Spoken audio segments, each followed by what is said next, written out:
विश्रांती घ्यावा या कल्पावरी सोन्याची चिताता सिद्धवेदी मेरा सोन्याची चिताता सिद्धवेदी मेरा सोन्याची चिताता सिद्धवेदी मेरा सोन्याची चिताता सिद्धवेदी मेरा. महाराज वर्णन करतात बाळूमामा सांसारिक नव्हते असे नाही, सांसारिक नव्हते असे नाही. ज्ञानोबराय प्रमाण देतात का नाही, संसार करणं गैर नाही, संसार करणं चुकीचं नाही, पण संसारामध्ये अडकणं हे मात्र गैर आहे. जे जे लोक संसारामध्ये अडकून पडतात त्यांचं भजन बंद पडतं, जे जे लोक संसारामध्ये अडकून पडतात त्यांचं नामस्मरण बंद पडतं, जे जे लोक संसारामध्ये अडकून पडतात त्यांचं पुण्य कमी पडतं. महाराज वर्णन करतात की बाळू मामाने सुद्धा, आता बाळू मामा का झाले, कारण त्या जैनांच्याकडे त्यांनी बकरी सांभाळायचं काम केलं, पण त्यांची ती जी जेवणाची थाळी होती ती थाळी फार मोठी विलोभनीय थाळी होती.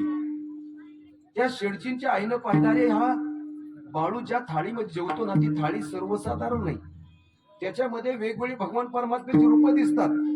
आणि म्हणून त्या शेडजींच्या आईनं बाळू मामाची जेवणाची थाळी बदलली. बाळू मामा नाही कंटाळले, बाळू मामाने ते काम सोडून दिलं आणि आपल्या बहिणीकडे येऊन राहिले.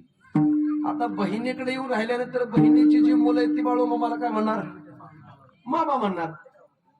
जिकडं तिकडं त्या गावामध्ये बाळू मामा बाळू मामा बाळू मामा, कारण प्रत्येक भाच्याचा हे मामा लागायचे. एखादा वेळी जर आपण आपल्या भाच्याच्या गावी गेलो, भाच्याने आपल्याला मामा म्हटलं की भाची मामा म्हणते, त्यांची सगळे मित्र सवंगडी मामा म्हणतात. हळूहळू बाळू मामा सगळ्यांचे मामा झाले.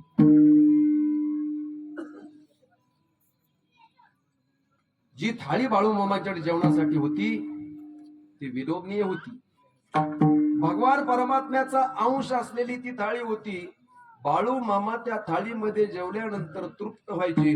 नवे नवे जसं भगवान परमात्म्याला द्रौपदीची थाळी जेवायला पाहिजे होती.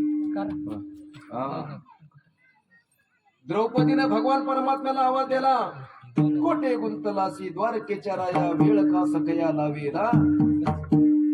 आणि भगवान परमात्म्याने द्रौपदीच्या आवाजासाठी, आपल्या भक्तांच्यासाठी भगवान परमात्म्यानं धावत यावं आणि धावत आल्यानंतर म्हणावं द्रौपदीनं, अरे कान्हा, अरे कृष्णा अन कन्हैया,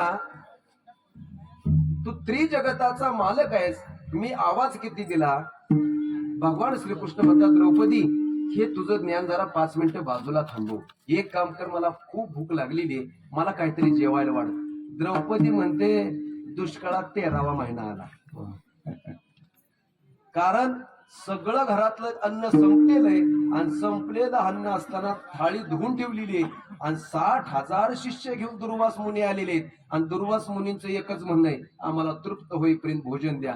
द्रौपदी म्हणले, कृष्णा अरे जेवण तयार करण्यासाठी तुला बोलणं, खुशाल म्हणतो की मला काहीतरी जेवायला द्या. हा दुष्काळात 13वा महिना आहे. विठ्ठल जीवन हे अलोभनीय, तुम्हाला आम्हाला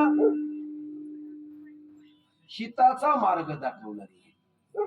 माऊली ज्ञानोबराय वर्णन करतो तर का, मी बाळू मामाच्या चरित्रामध्ये ज्ञानोबराय जगद्गुरु तुकोबराया यांच्या चरित्रातील प्रमाण देऊन वर्णन करतोय की जसं ज्ञानोबराय आपल्याला वंदनीय, आज जगद्गुरु तुकोबरायांची 375वी बीजोत्सव संपन्न केला. 15-16 पिढ्या झाल्या, पण तरी सुद्धा जगद्गुरु तुकोबराय तुम्हाला आपले वाटतात, घरातले वाटतात. ज्ञानोबराया जाऊन जन्मवर्ष त्यांचं 750 वय, म्हणजे साधारणतः 728-29 वर्ष झाले ज्ञानोबराया संजीवन समाधी घेतली, पण तरी सुद्धा ज्ञानोबराया तुम्हाला आपल्या घरचे वाटतात. याचं एक कारण आहे, बाळू मामा तुम्हाला आपल्या घरचे वाटतात. बाळू मामाचं तर अलीकडचं जाणे 1966 ला गेले. 1966 ला त्यांनी देह ठेवला. 74 वर्षाचं आयुष्याला आपलं सर्व आयुष्य त्यांनी आपल्या भक्तांच्या